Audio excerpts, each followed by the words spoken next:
Live from a dumpster in Bayside, Queens, it's Hangout Conversations with Matt Rappaport.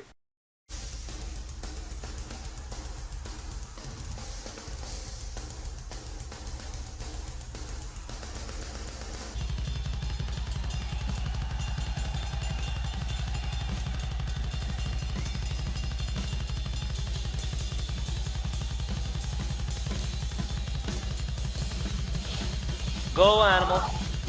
Animal to Michael Jackson.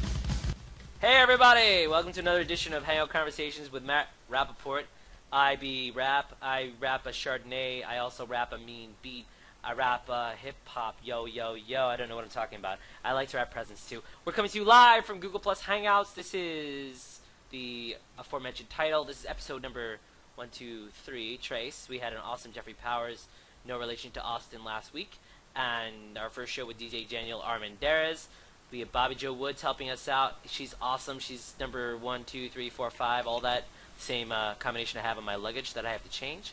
This is Hangout Conversations. It's a one-on-one chat show with people that I'm meeting on this awesome Google Plus platform. It's public now, in case you didn't hear about that, and it's no longer you no longer have to have an invite only. So if you want in, come on. We're having a lot of fun. There's so much going on. I'm excited about what's coming up. We have a lot of guests coming up. And, this show really is about capturing people and holding them here and, against their will for a better part of about an hour or so. And the third show is a charm, right? Third time's a charm. I'm looking down at my notes. I like to make cheat sheets, in case you haven't noticed. I think it was upside down. No, wait. But before I bring out my guests, I want to talk about the latest Sharing Circles feature. Finally, I'm going to, in fact, read this Johnny Carson-like. Finally, we can let everyone know whom we think is cool, and in the process save people time from adding them one by one, as well as make people cry and jump for joy all at the same time. But seriously, it's wicked retardedly cool. I appreciate Google. You listened to the users. We asked you for this in the first week. You brought it. It took you a little while, only a couple months, but you brought it, and we appreciate what you do for us. And we're looking forward to more good times together, more love in the war that's going on between you and Friendster, and hopefully that'll be taken care of soon. I feel bad for Friendster. It's so little and tiny, and I don't know why that Friendster decided to make all these weird changes, and I feel bad that MySpace is out of the conversation, But that's about it. You don't have anything else to worry about. There's no other websites out there. I don't think I have good notes on this. So you're good with that. But, we should probably get to our guest after I've added 50 photographers or 500. Yeah, the guest is sitting here. The guest is part of the show. The guest decided that he wanted to display his fine-ass Muppet hat, and I'm okay with that. So I said. That's cool. Hey, how's it going? Hey, Mike. I'm going to introduce you, give you a nice little real introduction. We're meeting a lot of cool people on Hangouts, and tonight's guest is no exception. He's mostly pretty freaking cool, pretty awesome. The internet son of Lori Desautels and Kendall Price. We found him in this place called My Oh My Oh. Look what we found in Ohio. The man with the plan, the social media hangout discussion specialist, and the hat that he wears comes directly from Jim Henson's soul. Maybe his remains, I don't know. Happy birthday, by the way, Jim Henson. True story. I bring you from MikeStenger.com. Did I say it wrong? Lori Desautels. I'm sorry, Lori Williams. Desautels. I'm a New Yorker. Bobby Joe is correcting me. I make a lot of typos because I'm a zombie. Byron Rempel, who'll be on next month, will tell you about that. But no further ado, from MikeStenger.com, it's none other, as I can trying to talk like Andy Kaufman, none other than Mike Stenger. Welcome to the show. Thanks for having me. Welcome. So nice glad intro. You could be here. Thank you. I try. Hopefully I was getting all those words out. So +1. +1 audio. That's coming soon to a Google Hangouts near you. +1 audio. It's good to have you, Mike. I'm glad. I appreciate you doing the show, taking the time out of your busy schedule, being a social media specialist, guru, / being a /. It's good to have you here. Yeah, I prefer just to say social media specialist, not the guru part. No, I know. That's why I was jerking your chain. But before we get into any of that, we like to start with, we don't have theme music yet. I'll have to get on Lucas Johnson or someone else for that. But we're going to start with a little segment, the opening question segment, random question. And I give you, one day I'll get the numbers right. I give you 1, 2, 3, 4. You get to choose. I And think so- 2. Let's go with 2. All right, the man chose the deuce. All right, what does that say about him that he likes the deuce? I don't know. Who does number 2 work for? All right, that joke might get old one day. Top secret. All right, here it is for 5 billion kajillion credits and plus ones that you can buy off eBay still. What was your last Halloween costume, and when did you last wear it? What was the last Halloween costume, and when did you last wear it? Plus, Oh, how long wow. did it take them to get to Gilligan's Island? Just kidding. Actually, my last Halloween costume was probably like 4 or like 5 years ago, and all I did was dress up like pretty much every other kid that I knew in high school who dressed up like they were, from the ghetto or whatever. Wear sagging ghetto. pants and huge T-shirts, and so that's what I wore, and no one got the joke. Aw, they thought that's how you really dressed in real life. Yeah, no one got the joke. So, I met you in a hangout like I met most of my guests. Bobby Joe Woods was probably there, Amanda Blaine was there, and a lot of other people. Joseph Lee, who's a special part of this show with his special questions that he always has lined up. And you had that great hat. I said, who's that guy with the nutty hat and hangouts? And then one day I saw you without the hat and said, oh, he doesn't always wear the hat. And I saw you one day without the I glasses. actually have hair. Some. Let's not get Yeah, into that. Yeah, some. A little bit. And then a new thing started. The hangouts, the classic late night hangouts started, and we had these hangouts till 4 in the morning, 3 in the morning, 5 in the morning, 8 in the morning. We were just hanging out, gurus. And someone wants to know how long the interview takes, Bobby Joe. Oh, okay. A little too late. Don't answer out loud. Don't answer out loud. No. Yeah. Hey, you out there? You can watch us live, and we'll be recorded. You can watch that if you don't want to stick around. But it's a pleasure to have you. And I appreciate all questions, and I'll know. The better interview next time. only lasts 4 hours and 35 minutes, so Yes. it's not too long. Give or take 10 hours. Mike is very Right. close. Yeah. But I met you in this hangout, and we did a lot of cool stuff. We did a lot of funny things. We did Mute Wars, and we still do that a little bit. We learned about each other, We learned about Lori being your mom and Kendall Price being your dad, but they never actually met each other to create you. So I guess I was doing the math on that, and I was wrong. The internet math works different than than normal math. And then we got to be friends, and I thought you were pretty cool, and no one would know that there's a, maybe 12-year age gap between us. What? But that's because I look so damn young. I mean, you look so damn old.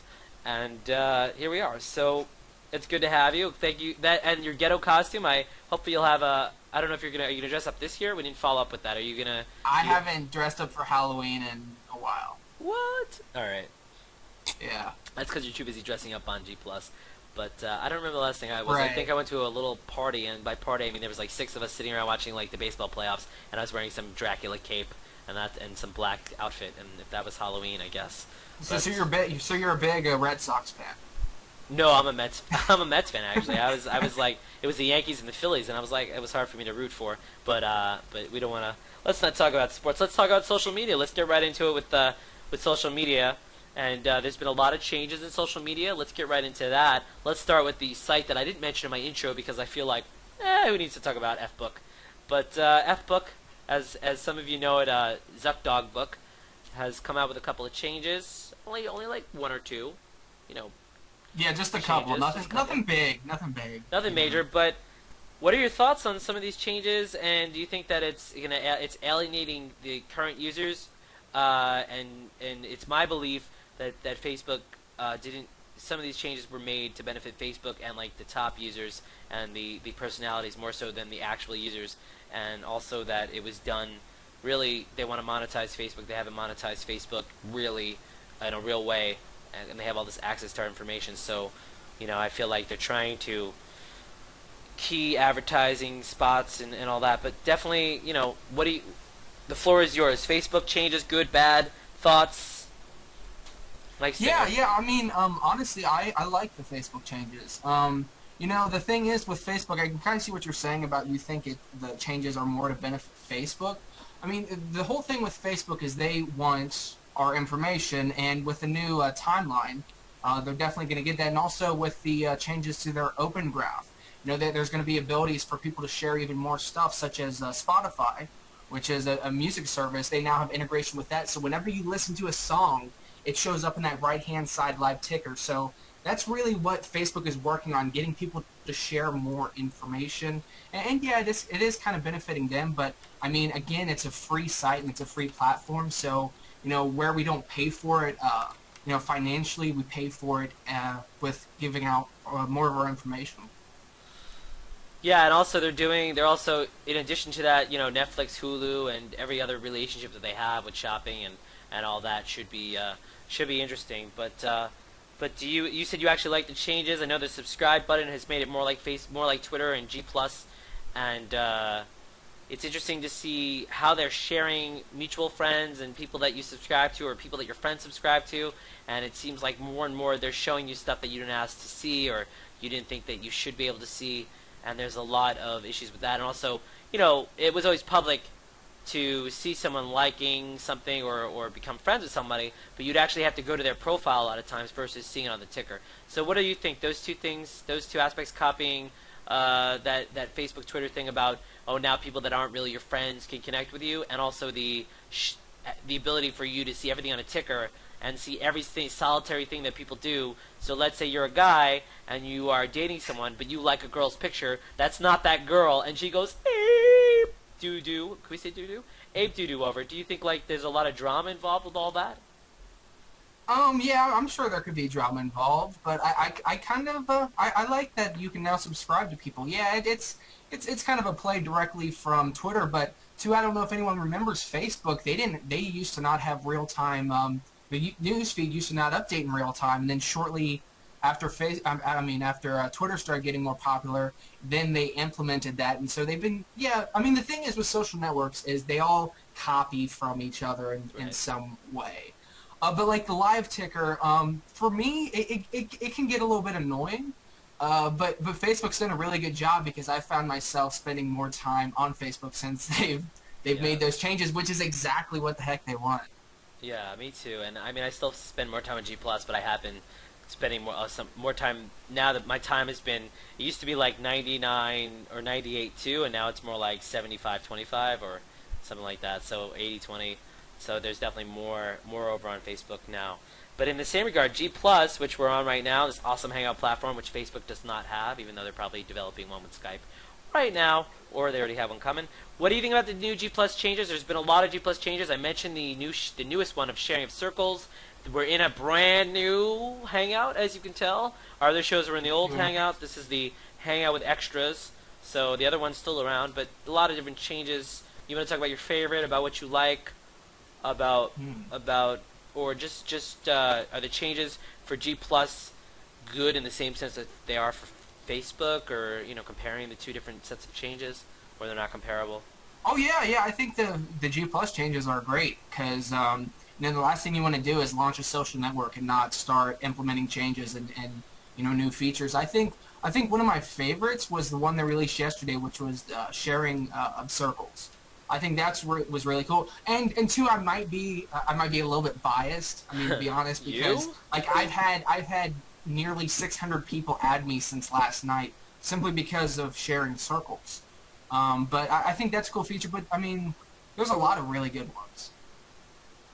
Yeah, there's a ton of good ones. There's the sharing, the new Hangouts. There's a lot of new Hangouts, and there's on air. We're gonna actually be able to record this hopefully eventually and tie it to YouTube. So there's a lot of different changes we talk about. But do you think that with Facebook and Google Plus making all these changes, do you think that that this Twitter is getting their butts kicked? Do they have a chance? Do you think that Twitter is really the one that's being affected? Do you think Twitter has to make massive changes too, or it could continue to be kind of like on the side and be like just another like a companion tool versus being a big deal? I think Twitter will still be number two. I mean, I have a feeling they'll be number two at least for a while. Now they have been like really quiet about what they're doing. The last several months, it's been G plus, Facebook. There hasn't really been a lot of news from Twitter. They've kind of been keeping quiet, but what they're really working on right now is how to monetize. And I'm sure we're going to see something here really soon. Like they talked about bringing promoted tweets into timelines and things of that nature. But I'm sure we'll see something from them here shortly. Cool. Yeah, and I know Twitter basically has, I would think, the most celebrities overall of all the websites and the most interaction with celebrities. And I don't, and the most people like to go on Twitter and update Twitter, and they link Twitter to Facebook and all that. And a lot of people talk about, oh, now with G Plus, I G Plus Facebook and Twitter, and it's just a full-time job. I could barely manage, they say, Facebook and Twitter, let alone G Plus, and who knows what else is coming out. But it'll be interesting to see what they do. I know they've sort of done something with Apple in a sense. I don't really know what that was all about with iTunes and Twitter. There's a Oh relationship? they integrated iTunes better into Twitter. Yeah. Right, but you mentioned Spotify, and so iTunes versus Spotify and Pandora and Google Music, and geez, there's got to be a million other ones coming out, but fighting for your attention over music should be interesting. And that also, there's just a few more. LinkedIn. Now, I know LinkedIn is mostly for professional, but do you feel like LinkedIn, there's like almost no point for LinkedIn now, because now with the new timeline or G Plus profile, you could basically, or do you think there's still a need for LinkedIn, or do you think it serves a purpose? Do people even get hired off LinkedIn? Oh yeah, I hear stories from people who get hired all the time off of LinkedIn. LinkedIn, it depends on what your goal is, and LinkedIn has its own little niche carved out in the professional market. And I still think it's a great tool for people to use. It all just depends on your goals. Now, if you're like a business trying to get results through social media, and you're not necessarily looking to hire people or whatever, then LinkedIn's probably not for you. But if you're a business professional, it's definitely a good place to be. Yeah, I totally agree about LinkedIn, about having a resume there, but I just think they're trying to make it a social network in a sense. Like, they want people to interact. There's a wall and stuff over there, but I really don't think it's ever going to be. There's like professional stuff for the most part. There's just no reason for it, I think. And there's a lot of other websites. I mentioned Friendster. Kidding, but Friendster, I don't know. I think they're doing music and games, maybe more games. They've changed their format, and MySpace was bought by Timberlake and Company. He's involved, and I know that I got an email about MySpace during the Facebook Google Plus changes about check your new profile, and it said, it's funny because Zuckdog was talking about, oh, you can now, instead of just like, you can watch, you can listen, you can read, and on MySpace already under the music it says Justin Timberlake is listening to this song. So it's interesting. Do you think that MySpace and Friendster or any of the other sites... Wait, 1 second. You don't have trouble hearing me, do you? Because Bobby was talking about my sound. Is it coming in clear? Mike? Yeah, it's fine. Fine for me. Okay. No problem. Alright, sorry about that. Just checking the... Don't want you people out there to We'll go do deaf. it live. Do it live. Yeah, I thought my mic connection was pretty good. No, it's plugged in. The mic is on the headphones, but Mike can tell you about all the mic stories. I'm not crazy. He did cut out for a second.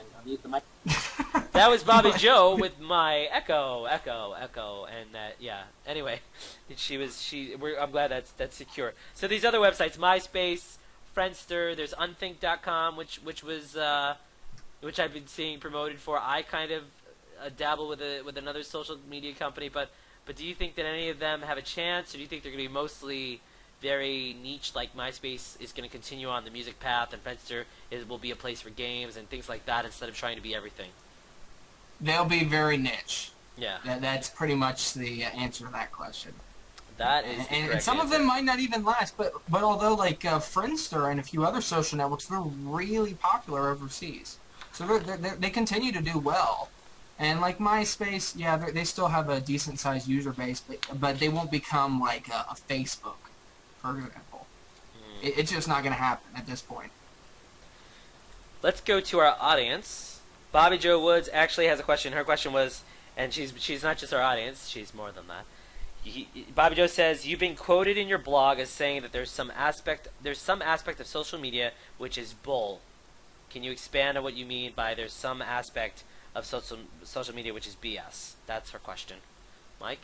Yeah, some social media training is BS, and Okay, what I was talking okay. about is there's some social media consultants, specialists, whatever you want to call them, who do training, but they don't get down to like the real meat, like the strategy, the plan, and what's really going to allow you to succeed or do well with social media. They just talk about the basics. And if someone is going to be paying for training, then you should be giving them more than just the basics. You want to give them the whole, meat and potatoes, A to Z, all that stuff. Right. Do you think though it does depend on their level and their what they do know and how much you have to teach them, and obviously Oh, yeah, absolutely. yeah. So I understand what you're saying, that it's more than just giving them the basics. Yeah, it's more than just saying, hey, create good content and talk to people. It's more than that. So let me ask you in that vein, you want to talk, there's people talk about tactics and strategy. Is there you want to talk about a little bit, maybe one or two differences between the tactics versus the overall strategy of social media or social? Do you understand the question, or? I'm trying to figure it out. Like, tactics, things you do versus strategy, like your ultimate goals. Like how you teaching someone like what tactics you need to do in order to accomplish your goals, accomplish a certain strategy, plans versus action.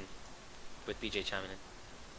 Oh yeah, like tactics. That comes down to what you want to do on a daily basis, things of that nature. And then the strategy is really how you put all of that into action, and the plan is just simply how you keep that strategy going. Awesome. Yeah, I mean, I've done some social media too, so it's interesting to see how everything changes with different websites and different things happening. How the plus ones are going to affect search engine ranking and all that, and which website's going to rank the best or where, and so it'll be interesting. But I totally agree with you that people, if they are paying for tutoring and training and all that, I was just talking about that aspect of it with what people are getting from their learning, if they're just learning how to use websites or they're learning like how to put it into action. It's good to know what you need to do, but like if you don't have that strategy and that plan put in place, it's just not going to happen. Period. Right. But I would also say though, I think it depends on many things, many aspects, and I think like for instance, there are some people on G Plus. I consider myself one of them. I'm using G Plus in a very personal way, and while I'm making it personal, I'm also building an audience with that, and I'm not necessarily trying to specifically say I have to do this now, or I do feel a little bit like, oh, I want to post and give entertainment to the people that have circled me, but people circle people for different reasons. But my point is that I think there is a way to build an audience, being yourself and contributing, without necessarily being overall too anal or too specific about, oh, I need to post this kind of post now at this time of day or whatever. I mean, things like that. I mean, do you want to comment about seeing different changes? Who posts strategically? Who just posts to post?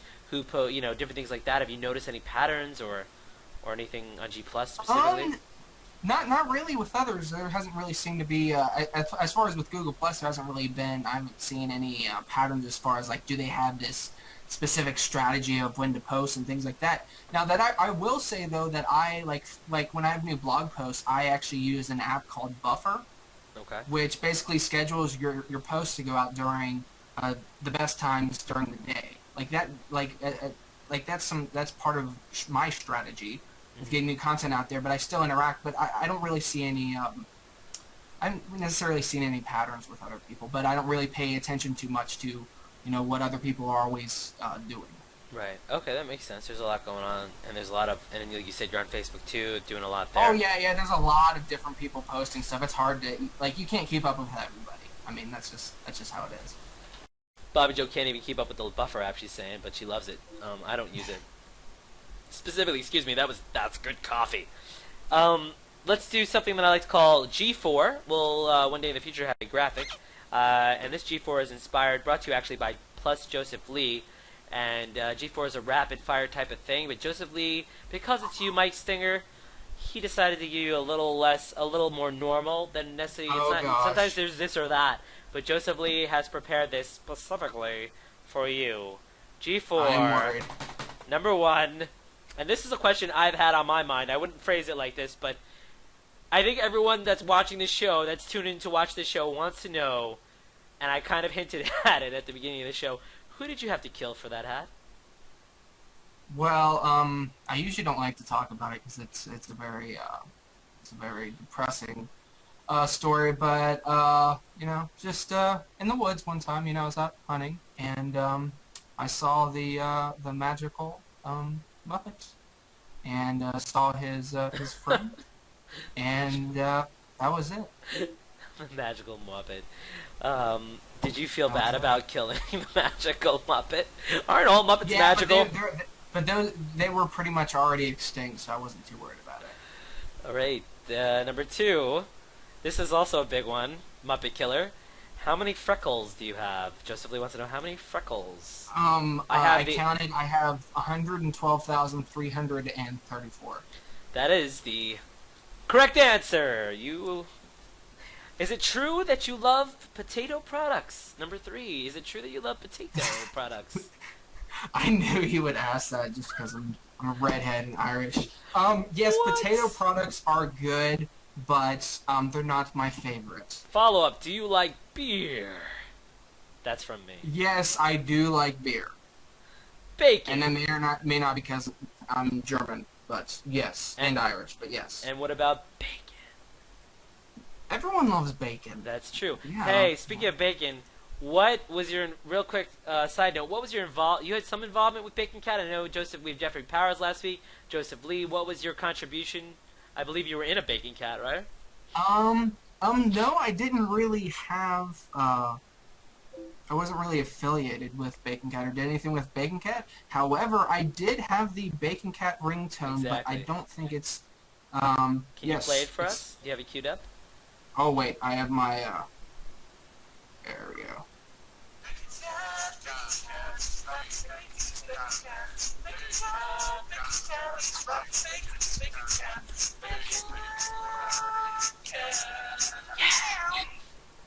Yes, but I did have the Bacon Cat ringtone. That was Bacon Cat. Copyright Jeffrey Powers. Don't sue us, thanks. Wow.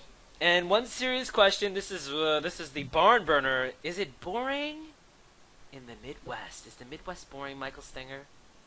It depends on where you live, but where I live, in the small town I live in, kind of. But I'm a very hyperactive kind of person, so I always like to be doing something. So that's probably it. Bobby Joe says, heck no. Joseph Lee, so far you've demonstrated that you're anti-Midwest, you're anti-redhead, but you are plus potato products. And we still love you. But you are, Yes. but you do like cats. I'm that was... incredibly offended. Thanks a lot. You've upset the guest, Joseph Lee. Anyway, for those of you that don't know Forget Joseph you. Lee, he'll be on the show next month if I can drag his butt away from Hangouts. That Bobby Joe wants everyone to know that's racist. But Horribly. horribly.